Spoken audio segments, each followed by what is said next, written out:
I've got a ton of eggshells here that I cook like hell in the microwave, and I am using that to get in calcium. I try to cook all the organic properties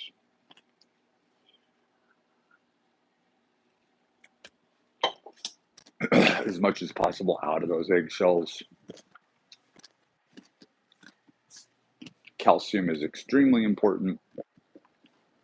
We're probably going on our third mile here. So where I left off, I was talking about the light, right and left paradigm,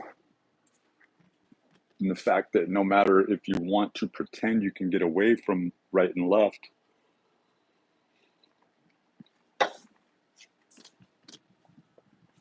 that is the fantasy. That Jordan Maxwell made this point with Hansel and Gretel, where he's talking about fairy tales.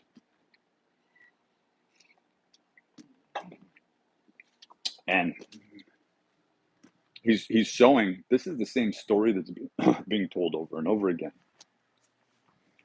And he's alluding to this, and that even more so when you look at Hansel and Gretel and you see the callback to Mother Circe.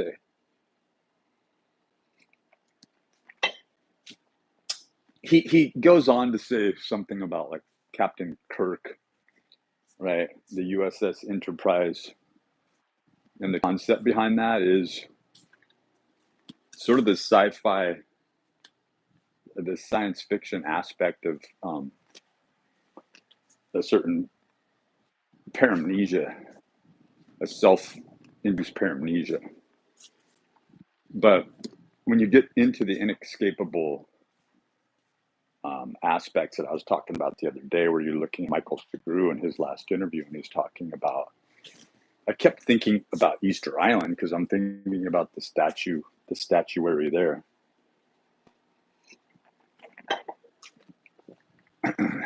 But these multi-ton structures, right? Göbekli Tepe. And I found it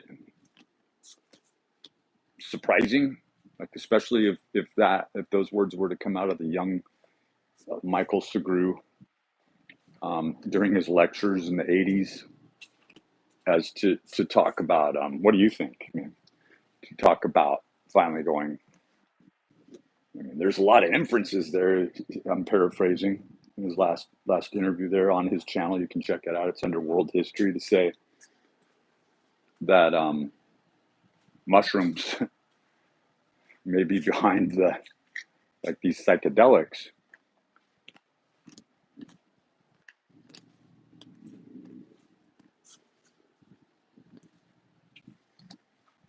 I mean, can you imagine then being met with this strong alien force, mind, matter, Maya, to be living in the hunter-gatherer brute world of survival, the barbaric survivalism, and suddenly, by way of ingestion of, who knows, frogs, I don't know where it all started. Who the fuck would lick a toad? But at that time, right? But it happened. Somehow it happened. Somehow, some way. I would say mushrooms came first, long before, and that these psychoactive access points are built into us. There's the study of the cocaine mummy that I can't believe there's not more investigation based around this. But there was a revisiting of this research that goes back well over a decade. And it is based around the fact that there is 100% proof that can establish these trade routes globally speaking. I'm not saying every single continent, but I'm saying between, we're talking 10,000 years ago, that not only was cocaine found,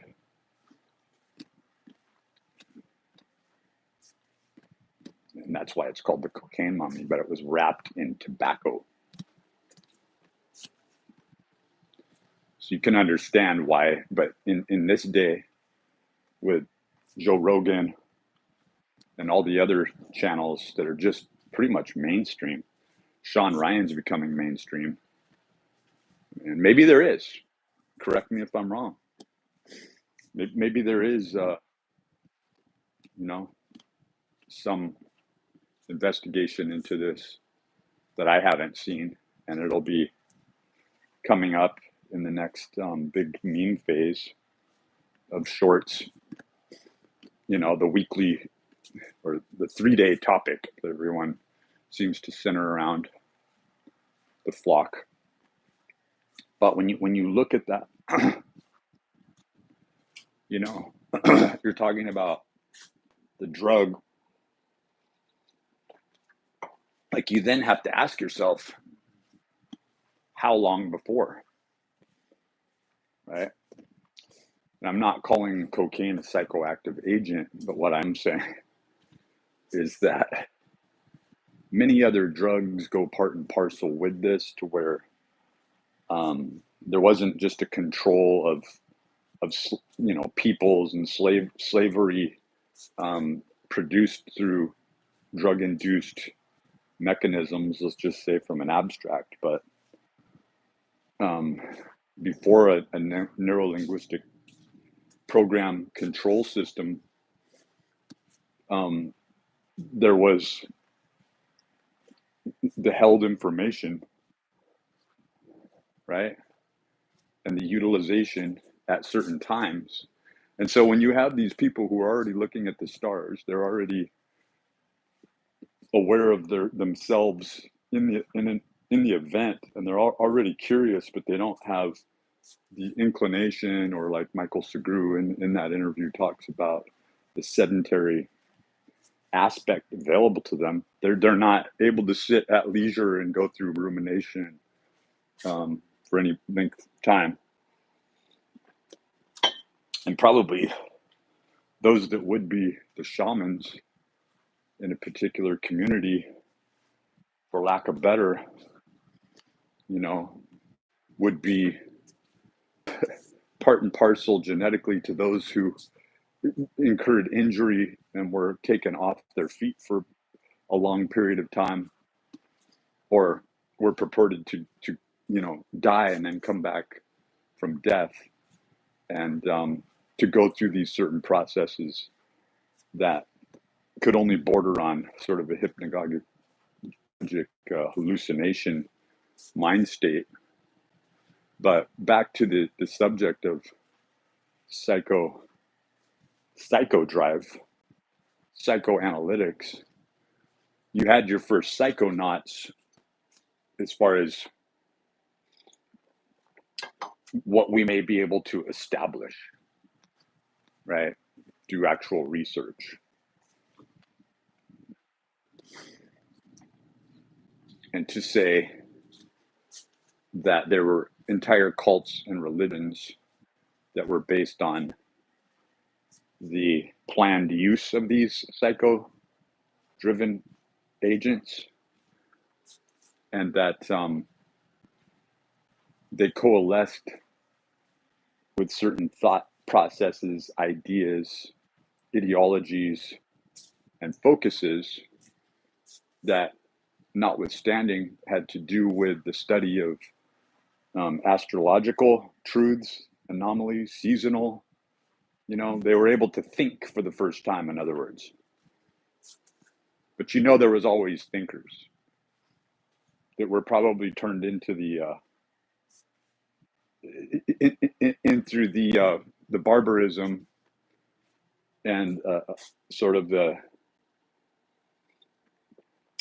false moniker to masculine force. Those were the sissies of the tribe. Stay home and make baskets with your mom, kind of thing, right? But we know that those people were seen as from a a non-heretical position, not to say that there was a central religion, to say that they became the evil in their village, in their family, and they had to be killed off. Right? The cancel culture probably is more real than society itself, than socialization itself. Like somebody who seems to be a bad omen, who gets you killed, your wife killed, your tribesman killed, your friend killed. The sensationalism of the story grows and is told through oral tradition, right?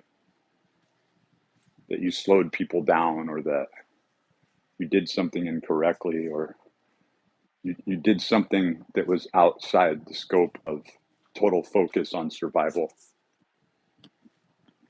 So you could argue that they just didn't live long enough to ever deviate, right? And that those who survived from an early age, like the ibex, those mountain goats. There's an obviousness of, if that little goat can't keep up with its mother going up these cliff lines, and if they're not relying on some a priori information, let's get into that. Let's get into the animistic side of things, right? So we want to see ourselves as these complex, multi-leveled programs, and we're in this hurry, like we're anticipating opening up a Christmas gift, as if what we finally see within ourselves, like the phenomenon. This is something that I'm just paraphrasing with Nathaniel Gillis's last interviews, but it's very fascinating, because his area of contention here is becoming who conjured whom. We act like we conjured these entities, right? Not we but we as a collective, with Ouija boards and everything else, that people are reaching out. And you could say it's through some fascination from not that you can get educated in it, but from an uneducated field perspective, as to say, these teenage girls were curious. They're acting in the stage of a psychonaut, but they had never read any sort of research and had no reference to it, but something, again, intuitive within themselves, a priori, question mark, synthetic a priori, question mark, drove them to it. But who conjured whom? In other words, you have to delve into and reach into the genetic propensity of how we are engineered to sort of like sign or sin against the self. So then we go back to the sigil and we start to look at these physical proofs, right? We start to look at the advent of, like, that's what gematria, the replacement of numbers. So letter systems, there's a replacement with numbers, and to look at it from a very rudimentary numerological system, but there's different levels to this as well, right? And to say that the fascination with the occult is inbred, as is the aspersion toward a psychedelic nature, where once you start thinking this way, right? Like, can you say for certain? Can I say for certain that I would care about any of these subjects if I never did acid as a teenager, which I did? And there's certain theologians out there that are really old school going, I knew it.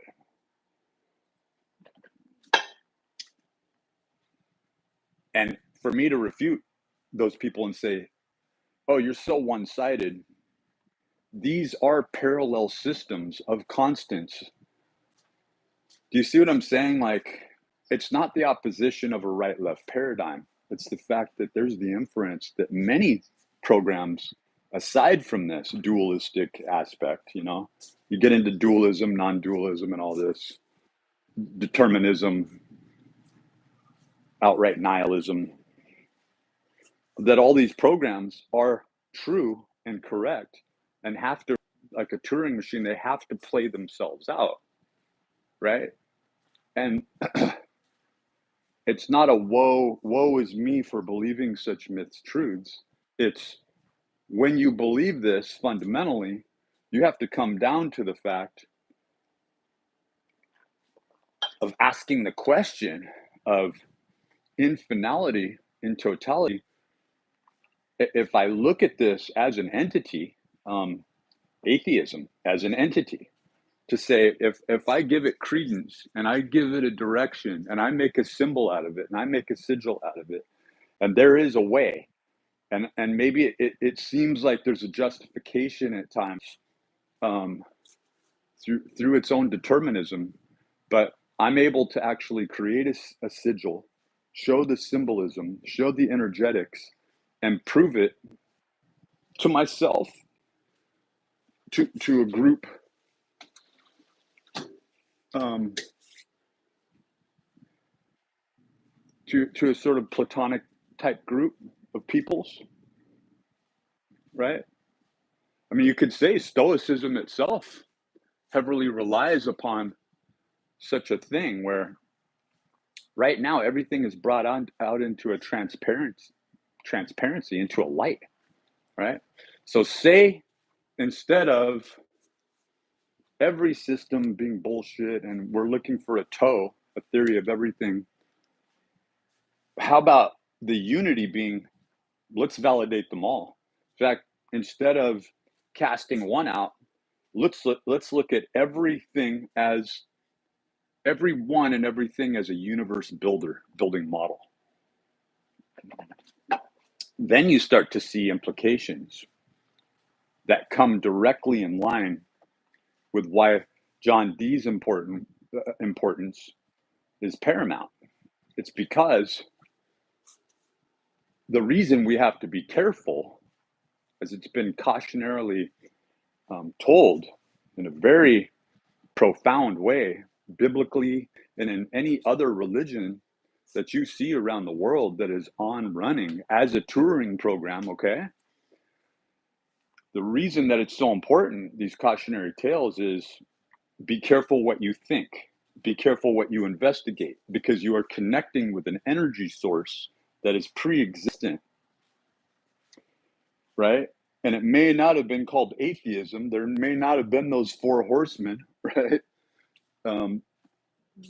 These things didn't have to be clarified in such a sense, in a liturgical sense, to the people on a pulpit, right? You came to these mind matter conclusions because you were dialoguing with this super freaky, charmed, quarks. Why are they calling them that? Aspects of validation of, I'm eating this beef jerky and I'm throwing a fucking mushroom in there because it's Friday. Just saying. And I'm going to get back to my walk. I've got plenty of provisions to get back home, and it's going to take me days.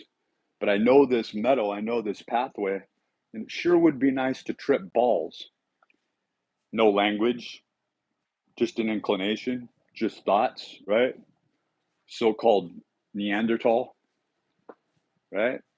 And to dialogue with nature itself, which now we refer to heavily as Luciferianism, right? But to begin to see through pareidolia and other mechanisms, in an unobstructive thought construct, symbols and signs begin to emerge. Tell me you haven't done this yourself. If you've ever ventured off of whatever path you want to presuppose that you're on. It's like we're still playing the good Christian, right? We're still playing the Bruce aspect of the good man in society, right? We're still playing the good Mason, and we have no reason to do that. But then to go in opposition of it and to say, I'm going to be antithetical and I'm going to start telling everyone to fuck off, this and that. Then you start to see how popular that is. There's comedians that aren't even interesting people like Dennis Leary. When you get down to it, it's like, why did I think this? And it's like, because they were funny and they were crass and they were oppositional and there needed to be a voice. And there always is. There's some fat fuck, right? Like Chris Farley or John Candy, who's funny as hell, all hell, sees themselves this way, starts to get attention and affirmation, but even the form itself, right? It's almost like the laughing Buddha, right? There's a wisdom in that. There's a wisdom in that. The fool's folly, the fool's way, right? The jester. And you start to see how when these people, I don't know, I'm not going to say Al Roker was in that group, but he was more interesting before he dropped all the weight. I can't really think of other people, but I know that there have been many, right? And I know you can probably think of some, but when people take on a different form, they take on a different form in the system, pervading through energetics, and without deciding to implement any new systems of belief, they become something else by way of their binary code, who they are within the system, right? And it's not just a localized system that we're talking about. So when you look at a hunter-gatherer, going back to Segru's work, you see that this culmination of mind, and the reason that he brings up the mushroom, is that there had to be this cataclysmic change, right? Like Kurt Jamungal uses a good, he's like decimation. It only means 90%. Like it's a reducing the variable. It's not just destroying everything. It's not annihilation, like decimation. And so there's a decimation that occurs when 90% of the bullshit is removed all of a sudden. And it's like you have this profound truth, which could be likened to the dark night of the soul, where you start to look at, holy shit, I see it all. I'm sure that these hunter-gatherers, if you went back far enough and they had this epiphany, would look down at their spear, look at their dirty skin, and start to realize and laugh at themselves, just like we have to. Like, why am I wearing this fucking lapel? You know, why am I acting in such a way? I'm high as fuck. I'm walking around with this suit jacket on. I'm sort of sucking my cheeks in. I've washed my face. I've spruced myself up. But there's a psychoactive agent in me. And I'm interacting with the world going, am I in the fucking Matrix? We all have that epiphany. Am I Neo? Am I the biggest oddball out? And that is the selfhood. That's the experience of the self. That's not the reflection back to self, the false reflection. But that is, going into this. Okay, so Kurt Jamungal brings up a really interesting piece of information about Carl Jung in that Jesse Michaels interview. It's 9 months old, but he just released it. He premiered it. He streamed it. And he talks about how this very rationalistic female is wishing to gain counseling through him. I'm paraphrasing. And she keeps having these reoccurring dreams of this scarab, right? I think it's a golden scarab, right? And to my recollection. And I looked that up, and it's about rebirth, right? So that's what they say, that particular, that the scarab represents. And Carl Jung, as she's talking about this, looks up at the window and actually sees a scarab, reaches out, grabs the scarab, and hands it to her, right? So you have this, and I think Jacques Vallée was the one who brought that up.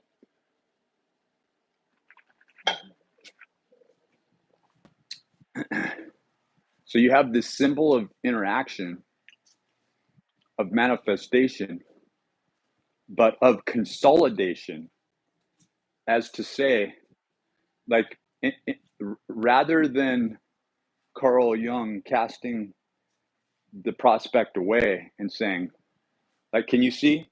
Somebody may look down at the woman and go, "You're a witch. How the fuck are you doing that? You're actually casting an image that I am seeing. Fuck you, I'm the fuck out." Others might bow down to this person and go, "I am showing reverence to this person because they must be a god." Anyone who can manifest something through their dreams, through their subconscious, and actually put it out here in the tangibility of the real world. And then others would even say, what the fuck's working through you? Like, beyond witchcraft, beyond any of these aspersions, to say, like, there's a lot going on around you that I can't see, but I know that you didn't manifest that with your consciousness. I know there's something acting and working through you. And what I'm saying is, when you're getting back to this whole constructor aspect in physics, is that, how about if we look at it like every variability that you brought up and more can be held valid? It can be held valid in such a way that you can even gain proofs, and not only proofs by studying the discourse in that specific arena or field, but looking at the others and what doesn't fit into the paradigm, borrowing from that and saying, this actually categorically goes over here. Goes back to John Dee's work. You see the linear aspects of the monad. You see a direction. You won't understand monad. I'm not saying that I do, but I'm saying it's strange how I look at it and understand exactly what's being talked about, to the point where I know the next sentence that's going to be on display and what to think about next. You could say, I'm tackling this with too much hubris, or I'm, maybe I'm aware of it. My point is not, it's not about me so much, but it has to do with information a priori, right? The fact that the information exists and that John Dee himself is merely looking at the potentials, culminating them into, you could say they're compartmentalized divisionary fields of endeavor, but to say, let's go through this reducibility and mathematically put this into this very formalized, popular, it's almost like you have the circle,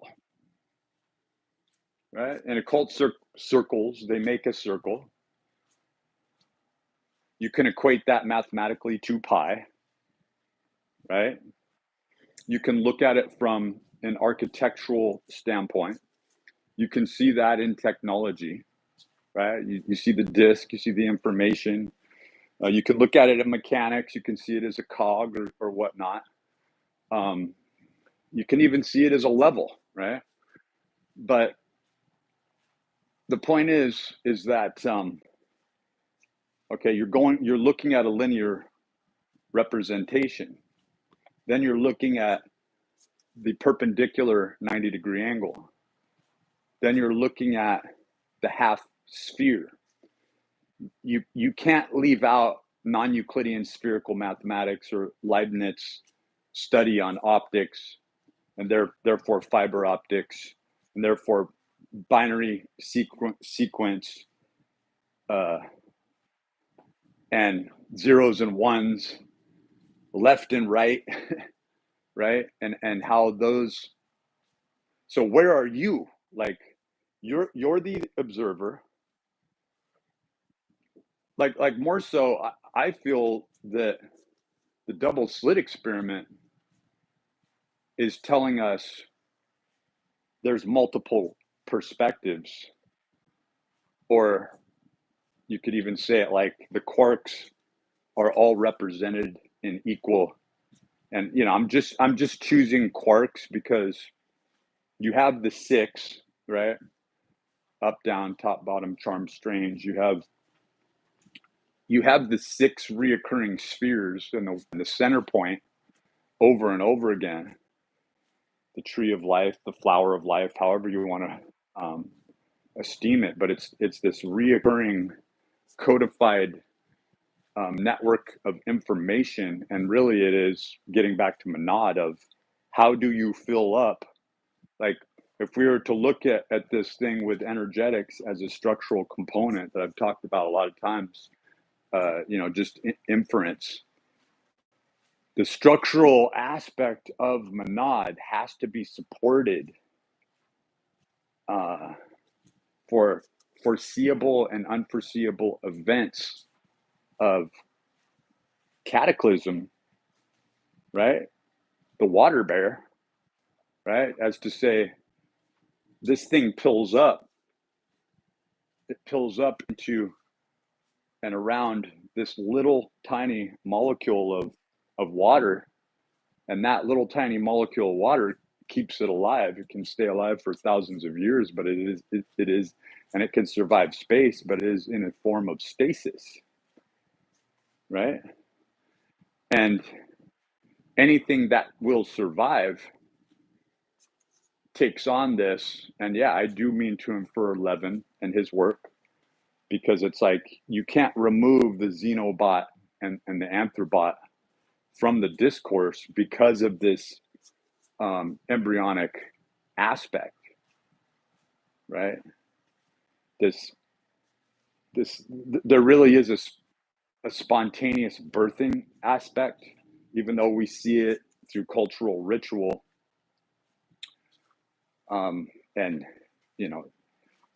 sexual rites and rituals. You see it in nature. You see how birds dress themselves up and how their entire makeup, like the peacock and many other birds, are based around this sort of sexual dance. But to localize that and to say, well, me as a pure man, and what drives me as a pure man. So there's a man that is pure, and there's the pure man. You have the dichotomy of two sides. You have the, Jordan Peterson proposed be a monster, Nietzschean aspect of the pure man that is a beast that has to go through the rigors of survival, right? That is an intellectual animal that absolutely has worldly wisdom, that absolutely can sit down and play a solid game of chess with you, go hunting, is the display of what the feminine notion requires and puts 99.9% of men down for not having. The men who try to go into the discourse of the mind and release themselves from the rigors of having to pretend and display this sort of syllogism, right? But then you elect these people as leaders because, well, we live in a physical world. It is an existential concept. Let these idiots do their thing. We'll just roll with the punches. And whether or not we sit on the pulpit of theology or science, we'll just have to take. There will always be somebody like a Machiavelli whispering in the ear to coerce the king into devoting such monies to keep the system alive. I mean, that's what John Dee, right? I mean, in the 1500s, he was at the beckoning call of the Queen, right? So there's this inescapable aspect, but then you have the man that is pure, and this really gets into John Dee, is where even though we've gone through this process that is undeniably samsara, that picks out the algorithm of who you are and states who you are ahead of time and who you're going to be. There's the other side of things, like we have the right and left paradigm. That's on the left-hand path, right? Not left wing, but left-hand path, right? From an esoteric sense. And on the right hand, you have the man that has purified. He has purified himself through the number.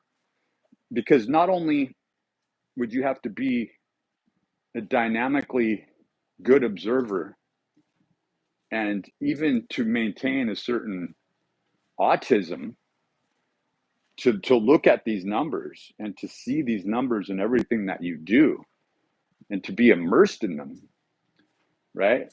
And the sacred geometrical structure of the hieroglyphic in Manad, but to look at the fact that the whole goal was never forgotten, and that is to come before, really to come before God, to come before the symbol, to understand the symbol, to give reverence to the symbol.